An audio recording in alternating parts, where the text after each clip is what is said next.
SC ಸಮಾಜದ reservation ಅನ್ನು 15ರಿಂದ 17% ಏರಿಸುವಂತ ಉತ್ತಮ ಕೆಲಸ ನಮ್ಮ ಭಾರತೀಯ ಜನತಾ ಪಕ್ಷದ ಸರ್ಕಾರ ಬೊಮ್ಮಾಯಿಯವರ ನೇತೃತ್ವದ ಸರ್ಕಾರ ಮಾಡಿದೆ.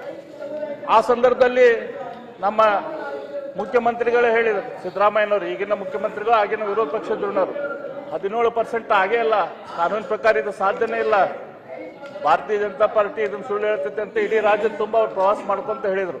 ಆದ್ರೆ ನಾನು ಇವತ್ತು ಸ್ವಾಗತ ಮಾಡ್ತೀನಿ ಸಿದ್ದರಾಮಯ್ಯನವರಿಗೆ. ಅದು 17% ಅಡಿಯಲ್ಲಿ ಇವತ್ತು ಈ ರಿಸರ್ವೇಷನ್ ಇನ್ನ ಬಿಲ್ ಬರ್ತಾ ಇದೆ. ನಾನು ಸಿದ್ದರಾಮಯ್ಯನವ್ರನ್ನ ಸ್ವಾಗತ ಮಾಡ್ತೀನಿ. ಮುಖ್ಯ ಪ್ರಶ್ನೆ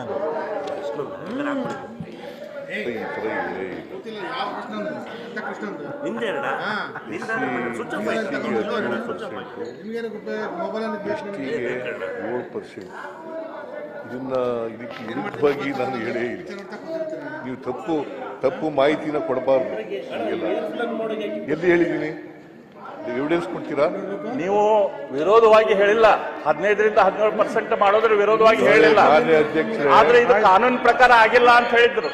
ಮಾನ್ಯ ಅಧ್ಯಕ್ಷರೇ, ಜನಸಂಖ್ಯೆಗೆ ಅನುಗುಣವಾಗಿ ಮೀಸಲಾತಿ ಇರಬೇಕು, ಜಾರಿಗೆ ತರಲಿಕ್ಕೆ ಆಗಲ್ಲ ಅಂತ ಹೇಳಿ ಜಾತಿ ಪರಿಶಿಷ್ಟ ವರ್ಗದವರಿಗೆ ನಾನು ಕೂಡ ಹೋರಾಟ ಮಾಡಿದ್ದೇನೆ, ಈಗಲೂ ಕೂಡ ಒಪ್ಕೊಂಡಿದ್ದೇನೆ, ಅವತ್ತು ಕೂಡ ಒಪ್ಕೊಂಡಿದ್ದೆ, ಇವತ್ತು ಕೂಡ ಒಪ್ಕೊಂಡಿದ್ದೇನೆ. ಯಾವತ್ತೂ ಕೂಡ ಪರಿಶಿಷ್ಟ ಜಾತಿಯವರಿಗೆ ಪರಿಶಿಷ್ಟ ವರ್ಗದವರಿಗೆ ಅವರ ಜನಸಂಖ್ಯೆ ವಿರೋಧ ಮಾಡಿಲ್ಲ ಬೇಕು ಅಂತ ಹೇಳಿದ್ದೀನಿ. ಅಲ್ಲಿ ಕೂತ್ಕೊಂಡು ಮಾತಾಡಬೇಡಿ. ಅದಕ್ಕೆ ವಿರುದ್ಧವಾಗಿ ಹೇಳಿಲ್ಲ. ಎಲ್ಲದವರು ಸುಳ್ಳು ಹೇಳ್ತಾ ಇದ್ದಾರೆ, ಸುಳ್ಳನ್ನ ಈ ತರ ವಿರೋಧ ಪಕ್ಷದ ನಾಯಕರು ಹಿಂಗೆ ಹೇಳ್ಬಿಟ್ರು. ಎಲ್ಲಿ ಹೇಳಿದ್ದೀನಿ? ತೋರ್ಸಪ್ಪ. ತಾವು ಕುತ್ಕೊಂಡ್ರೆ ಮಾತಾಡ್ತೀನಿ. ಎಲ್ಲಿ ಕೂತ್ಕೊಳ್ರಿ ಪ್ಲೀಸ್, ದಯಮಾಡಿ ಸುಳ್ಳು ಹೇಳಬಾರ್ದು. ಎಲ್ಲಿ ತೋರಿಸಿ ನೋಡೋಣ. ತೋರಿಸ್ರಿ, ಎಲ್ಲರೂ ಹೇಳಿರೋದು ನನ್ಗೆ ತೋರಿಸ್ರಿ. ಹಿಂಗೆ ಈಗ ಹೇಳಿದ್ದೀರ, ಮಾತಾಡೋದಲ್ಲ, ಹುಡುಕಿ ಕೊಡ್ತಾರೆ ಬಿಡಿ ಸರ್. ಅಶ್ವಥ್ ನಾರಾಯಣ್ ನಿಮ್ಗೆ ಹೇಳ್ತಾ ಇಲ್ಲ, ಕೂತ್ಕೊಳ್ಳಿ. ಅವ್ರು ಹೇಳ್ತಾ ಇರೋದು ನಾನು ಸುಳ್ಳು ಹೇಳಿರೋದೇನಿಲ್ಲ. 15ರಿಂದ 17 ಮಾಡಿದಾಗ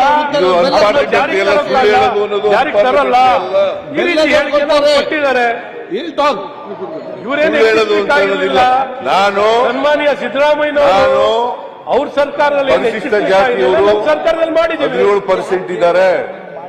ಇನ್ಫ್ಯಾಕ್ಟ್ ನಾಗಮೋಹನ್ ದಾಸ್ ಹತ್ರ ಹೋಗಿ ಹೇಳಿದವರು ನಾವೇನೆ.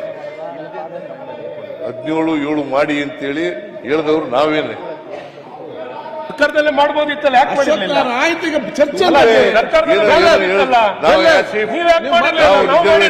ಪರಿಶಿಷ್ಟ ಜಾತಿಯವರಿಗೆ ಪರಿಶಿಷ್ಟ ವರ್ಗದವರಿಗೆ ರಿಸರ್ವೇಶನ್ ವಿರುದ್ಧವಾಗಿದ್ದೀವಿ ಅಂತಕ್ಕಂಥ ಮಾಹಿತಿ ಹೋಗ್ಲಿ ಅಂತ ಹೇಳಿ